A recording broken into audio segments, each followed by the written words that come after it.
भाऊ नमस्कार. आमच्या चॅनलमध्ये आपलं स्वागत आहे. स्थानिक स्वराज्य संस्थेच्या वाडी नगर परिषद मध्ये आपण नगराध्यक्ष उमेदवारीसाठी आपण हे केले आहे आणि आपल्याला भारतीय जनता पक्षाकडून उमेदवारी दिलेली आहे.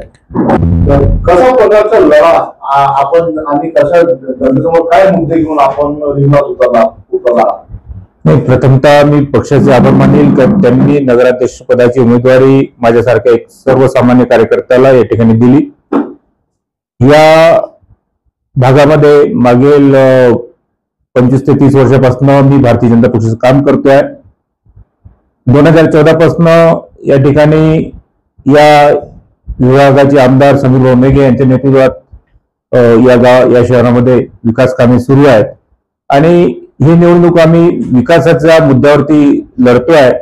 जो विकास आज या ठिकाणी आपल्याला दिसतोय, शहराचं जे स्वरूप बदलते आहे ते माननीय आमदार समीर मेघे यांच्या नेतृत्वामध्ये जो काही निधी या ठिकाणी प्राप्त होतोय, नवीन नवीन योजना या ठिकाणी येतोय, राज्य शासनाचं सहकार्य आणि समीर भाऊंचं नेतृत्व आणि येथील स्थानिक जे कार्यकर्ते आहेत, सर्व भारतीय जनता पक्षाचे कार्यकर्ते आहे.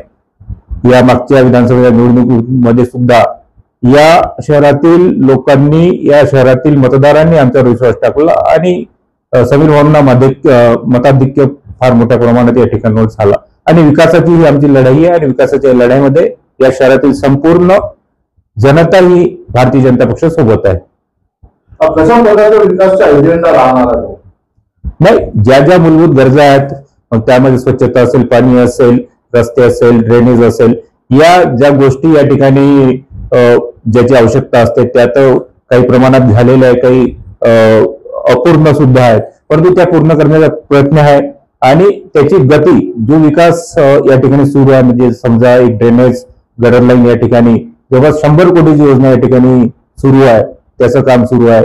या शहरामध्ये हॉस्पिटलची गरज होती, ती सुद्धा या ठिकाणी हॉस्पिटलचं काम, बांधकाम मोठ्या प्रमाणामध्ये सुरू आहे आणि यासारखे या ठिकाणी असलेले खेळाचे मैदान असतील, खुल्या जागा असतील, त्यांचं सौंदर्यीकरण असेल, स्मशानघाटाचा विकास असेल किंवा या शहरातून वाहणारी नागनदीचा जो आता नाल्या स्वरूपात आपण त्याचं स्वरूप बघतोय, तर त्या नागनदीला सुद्धा रिटेनिंग वॉल बांधकाम असेल, यासारख्या अनेक विकास कामे या ठिकाणी सुरू आहेत आणि त्याची अजून विकास कामाची गती आम्हाला येणाऱ्या काळामध्ये वाढवायची आहे.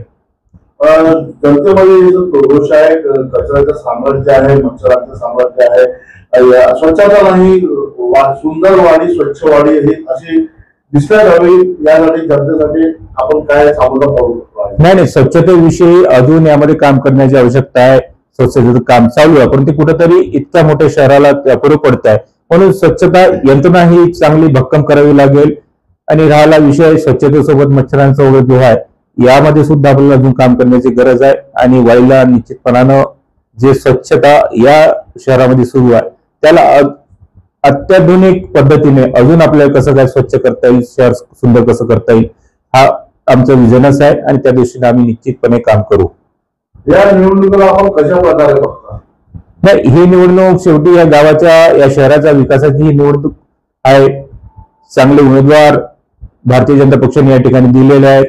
सर्व लोकांमध्ये राहणारे, लोकांच्या अडीअडचणीला उभे राहणारे आणि एक जी आमच्या या शहराचं स्वरूप हे अजून चांगलं व्हावं ही दृष्टी घेऊन चालणारे सर्व भारतीय जनता पक्षाचे कार्यकर्ते आहेत, सर्व उमेदवार आहेत आणि म्हणून निश्चितपणानं येणाऱ्या काळामध्ये या शहराचं रूप पालटलेलं आपल्याला दिसेल आणि जनता सुद्धा, या ठिकाणचे नागरिक सुद्धा भारतीय जनता पक्षावर विश्वास करतात, कारण ते बघतायत की समाजामध्ये काम करणारे जर असतील तर भारतीय जनता पक्षाचे कार्यकर्ते फार मोठ्या प्रमाणामध्ये आहेत.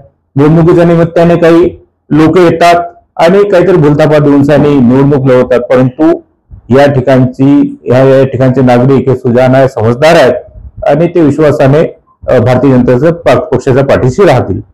भाऊ, काही नगरसेवकांना मागे इंदोर सिटीमध्ये पाठवलं होतं, इंदोर विजन हा वाढीचा विजन राहणार आहे असं काही लोकांचं मत आहे, काय सांगाल? नाही, निश्चितपणानं देशातलं सर्वात सुंदर शहर इंदोर शहर आहे. आपल्या वाडीचं पण काही प्रतिनिधी त्या ठिकाणी गेले होते, परंतु 2015ला निवडणूक या नगर परिषद झाली होती. 2020 पर्यंत कार्यकाळ संपला होता. मागील 5-5.5 वर्षापासून या ठिकाणी प्रशासकीय राजवट सुरू आहे आणि प्रशासकीय राजवट म्हटल्यानंतर इथे लोकप्रतिनिधी नसल्यामुळे काही खंड त्यामध्ये पडलेला आहे, परंतु येणाऱ्या या निवडणुकीनंतर जे लोकप्रतिनिधी असतील ते सुद्धा आपले शहर स्वच्छ व्हावं, सुंदर व्हावं या दृष्टिकोनातूनच काम करतील. भाऊ, मागे विरोधकांनी हिंगणा विधानसभामध्ये वोट चोरी झालेली आहे असा आरोप लावला होता आणि मोर्चा पण काढलेला होता तहसील कार्यालयावर. यावेळेस तो मुद्दा आणखी वाढू शकतो का? नाही, माझं असं मत आहे त्या बाबतीत की कार्यकर्त्यांना खालची परिस्थिती सर्व माहित आहे. ज्या नेत्यांनी हा वाद उठवला त्या नेत्यांनी कधीच त्या बूथच्या याद्या बघितल्या नसतील, परंतु आता त्यांच्याकडे काही नसल्यामुळे शेवटी त्यांना त्या बूथच्या याद्या बघण्याची वेळ आली आणि अनेक वर्षापासून हा विषय भारतीय जनता पक्ष सुद्धा घेते आहे की बूथमध्ये जे काही त्रुटी आहेत, मय्यत लोक असतील, स्थलांतरित झालेले लोक असतील, दुबार नावं असतील, हे कुठेतरी व्यवस्थित होणं गरजेचं आहे. कारण की स्थलांतरण फार शहरीकरण जसं होत गेलं तसं स्थलांतर होत गेलं आणि म्हणून या याद्या पुन्हा एकदा व्यवस्थित झाल्या पाहिजेत. हा विषय काही आताचा नाही आहे, मागील 15-20 वर्षापासून हा विषय, म्हणजे जेव्हापासून आपण हे म्हणता येईल कम्प्युटराईज झालं तेव्हापासून हा विषय आमच्या लक्षात आहे. कारण की आम्ही बूथवरती काम करतोय, तरी या परिस्थितीत काम करतोय. आमचं सुद्धा म्हणणं तेच आहे, भारतीय जनता पक्ष म्हणणं आहे की याद्यामध्ये दुरुस्ती होणं आवश्यक आहे. मागील विधानसभा निवडणुकीमध्ये बोगस मतदान म्हणजे कॉलेजच्या मुलांकडून झालेलं आहे. त्यांचं नाव यादीत नसूनही त्यांना इथे रहिवासी दाखवलेला आहे. यावेळेस पण या निवडणुकीमध्ये असं होऊ शकते? नाही, आपला अधिकार आहे. आपण ज्या भागामध्ये राहतोय 6 महिन्याच्या वरती वगैरे त्या भागामध्ये आपलं मतदान येणं आवश्यक आहे. जर विद्यार्थी शिकायला बाहेरून जर इथे येत असतील आणि ते 4-4, 5-5 वर्ष या भागात राहत असतील तर निश्चितपणाने त्यांना तो अधिकार आहे की मतदार यादीमध्ये नाव करून घेणे आणि इथनं स्थलांतरित झाल्यानंतर त्या ठिकाणी करून घेणे. आता अधिकार दिलेला आहे आपल्याला, तर त्याला आपल्याला असं म्हणता येणार नाही की बघ कोणाचे बोगस यादीमध्ये ज्याचे नाव आहे ते बोगस होऊ शकत नाही. परंतु मुद्दे नसताना कोणते यासारखे छोटे छोटे मुद्दे बनवणं हे एकदम चुकीचं आहे. आपण आपल्या वाडीच्या जनतेला व मतदाराला काय एक आव्हान, काय एक संदेश देऊ? नाही, माझी वाडी शहरातील सर्व नागरिकांना विनंती आहे की वाडी शहराचा जो विकास सुरू आहे तो विकास समोर नेण्यासाठी आपल्याला या ठिकाणी भारतीय जनता पक्षाचं शासन आणणं अत्यंत गरजेचं आहे. या ठिकाणचे आमदार समीरभाऊ मेघे आहेत, या राज्याचे मुख्यमंत्री देवेंद्रजी फडणवीस आहेत आणि देवेंद्रजी फडणवीस हे या भागाचे आमदार सुद्धा राहिले, 2दा ते आमदार या विधानसभेचे या क्षेत्राचे राहिले आणि म्हणून एक विकासाची दृष्टी असलेले जे नेते आहेत भारतीय जनता पक्षाचा जो दृष्टिकोन आहे की समाजाच्या शेवटच्या व्यक्तीपर्यंत हा विकास पोहोचला पाहिजे, त्या दृष्टिकोनातून मुख्यमंत्री देवेंद्र फडणवीस पासून आमच्यासारख्या सामान्य कार्यकर्त्यापर्यंत आम्ही या ठिकाणी काम करतोय. या विकासाच्या किंवा शहराच्या परिवर्तनामध्ये प्रत्येक नागरिकांचा सहभाग असणं आवश्यक आहे आणि एका चांगल्या कार्यासाठी आपण या विकासासाठी आपण भारतीय जनता पक्षासोबत उभा राहाल. आणि मी विनंती करतो की या निवडणुकीमध्ये सर्व मतदारांनी जास्त मोठ्या प्रमाणामध्ये मतदान केंद्रापर्यंत जाऊन आपण आपलं मतदान करावं, राष्ट्रीय कर्तव्य बजावावं हीच मी आपल्या सर्वांना विनंती करतो.